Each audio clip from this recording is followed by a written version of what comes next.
Hey guys, Tez here, and this is another video where I talk about why Call of Duty is different for me and address the opinions of people that feel that Call of Duty is the same year in, year out. And I'm not going to talk any more about what I've done in previous videos, because obviously if you want to go back and watch those if you haven't already, then just click on the little drop down button. It's at the top of the video and you can easily find the videos that I've talked about this before. But the gameplay, what are you watching? Well, you're watching me play Domination with the MK14, and I just picked up 2 kills then and died, and that is my only death in this video. I get a Moab and I finish going 47-1, so it was actually a really good game, and I don't camp at all, or I maybe camp a little bit, but that's up to you to decide. I don't think I do, because I'm constantly moving around the map until I get them in a little bit of a spawn trap over by A side. So I'm going to talk today, or I'm going to talk in this video, about the guns, how they look, how they feel, how they play, any attachments, and the camos as well. And I'm going to tell you guys my opinions on why I don't think that these are the same in previous CoD titles. Now obviously guns have been brought over from previous titles, so the AK from CoD 4, wow, I almost said World at War. So the AK from CoD 4, you've got the AK Modern Warfare 2 and Modern Warfare 3. You've also got the AK-74U, which came back in Modern Warfare 3 in the campaign only, and I think it may have been in Modern Warfare 2 in the campaign, but it wasn't in full multiplayer. And finally, well, there may be more, but the final one that I was going to discuss about later is the MP5, which is from CoD 4, and the MP5 from Modern Warfare 3. Now, guns looks, well, to me the guns look different in each of the titles. If you went back and had a look at the gun, the MP5 in CoD 4, and then you came into this one and had a look at the MP5 in this, to me they look different. There might only be slight changes, but still that's a difference, and that just differs it up a bit. So I'm not looking at the same gun that I looked at for 2 years playing CoD 4, because if it was that, I'd probably get extremely bored very fast.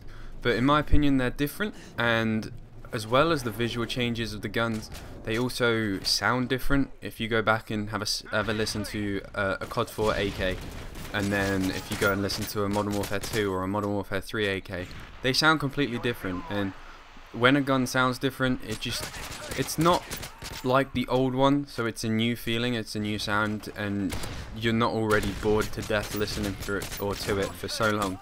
So for me, that's how the guns have changed. That's why they're different. Like, yes, people may say, oh, they bring the same guns back, but they are the same guns in name, but they're not the same guns in what they look like or how they sound. Like, there might be quite a lot of similarities, but still there are little changes. They are little tiny things that are different, and for me that makes the game last longer, or the guns not get boring as quickly. Like, I'm trying to think of another gun. This gun, actually, that's a good point. This gun here, the MK14, that was in CoD 4, and it looks completely different to the one now. Looks absolutely a million times different, and then also the sound of it is a lot different as well. Like, I probably could go onto CoD 4 and get a clip of that gun and then overlay it with this one and show you the differences, but to me it's easy to see. Like, I can remember the CoD 4 MK14 or the M14 or whatever it's called, and it was also a single shot obviously, and it sounded more like a sniper rifle. It was literally the M21 with the sniper scope taken off. The iron sights were not that good. These iron sights are pretty good. It's like the M21 or something from World at War. But to me, the guns all look different and they sound different, which means that they last longer for me. And I'm trying to think of other guns that are from previous titles. You've got the RPD from CoD 4 and the RPD from Modern Warfare 2. They definitely sound different, and they look different as well. They might look similar, but I don't know.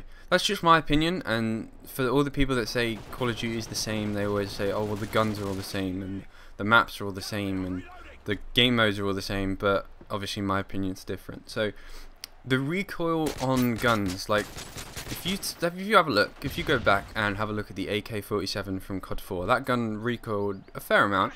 It wasn't that difficult to be able to use it, but it still had quite a bit of recoil. Now if you go to Modern Warfare 2 or even the AK on this game, it's got a ridiculous amount of recoil, or at least when you shoot the gun, the recoil looks like it's big. The recoil in reality on that gun, like in the game, isn't actually that much. Like you could fully auto it, and the bullets would still be quite close to each other. It might look like they're further apart because the gun recoils up a lot, but for me, when I'm shooting, I can fully auto a guy from quite a long way away, and the recoil looks massive, but when I'm hitting the guy, it's really not really the same. So like the recoil might look different to actually how the hits, but the recoil looks a lot different from the AK in CoD 4, and that to me just makes it last longer. I don't get bored as easy because it's different.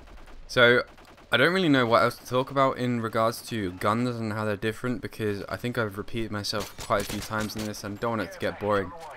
But another thing that they've always changed throughout Call of Duties are the camos. Now originally in CoD 4, I don't know before CoD 4, that was my first one, but CoD 4 they had digital, they had blue tiger, and they had red tiger, and you needed headshots to unlock those. So you had to have like 25 for digital, 75 for blue, and 150 for red.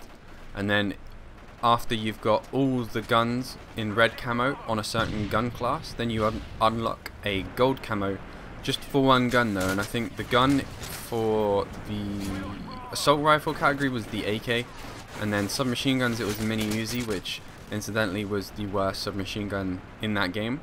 The LMGs it was the M60 I think. The snipers was the Dragunov.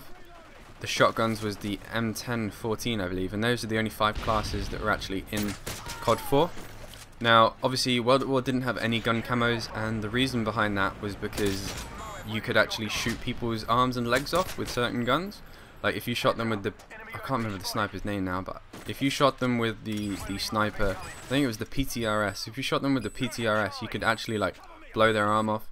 And I believe that I read somewhere that because of the increased gore and stuff, they had to take something out of the game because it took up too much memory, and they chose to take out the camos. But Black Ops had camos in, they chose a different way of actually using them, so you'd have to buy them with your COD points. Can't remember, yeah, they had gold, but it cost a lot of money. And then Modern Warfare 2 had the, was it Modern Warfare 2? Yeah, they had headshots as well, but they had a lot more gun camos like Woodland and stuff like that. Digital, Blue Tiger, Red Tiger, Autumn.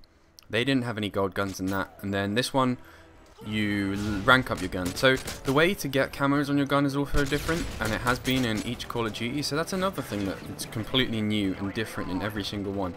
So that's my view on the camos. And the attachments aren't really that much different. Like they keep adding in new attachments. Like there's the underbarrel shotgun. Was that in? I think that might have been in the previous Call of Duty. But they've been adding in new attachments, or the attachments look new or different. Like the ACOG from CoD 4. That was probably the best ACOG that they've ever done. And then in this one it's not as good. Modern Warfare 2 it was terrible. But they're always changing it up a bit, so they're never a carbon copy of any others from any other title. So that's my opinion on guns, and I'm probably going to go into equipment in the next one, because again, this video has actually been really quick. I didn't realize that I was going to talk through it that fast, but I think I'm just going to stop the topic there and just let you guys look at the game and realize that I really do like the MK40, I didn't think I liked it actually that much. I'd only just got it, or I'd only just started using it, because you could see me getting the challenges with it, like 15 kills of the silencer and stuff. So this was like one of my earlier games with it, and I managed to get this massive game, so I was really pleased with myself. And I thought it was flawless when I watched this the first time, because I didn't actually pay attention to when I died before, but unfortunately it wasn't. I died once, but that's still good. Got a nice mob in there and finish off 47-1. So hopefully you guys enjoyed this video. I will be talking more again on a different aspect of the same topic in the next video, so hopefully you guys will enjoy that as well. But leave me a comment and a like, and I will definitely speak to you guys next time. So thanks for watching.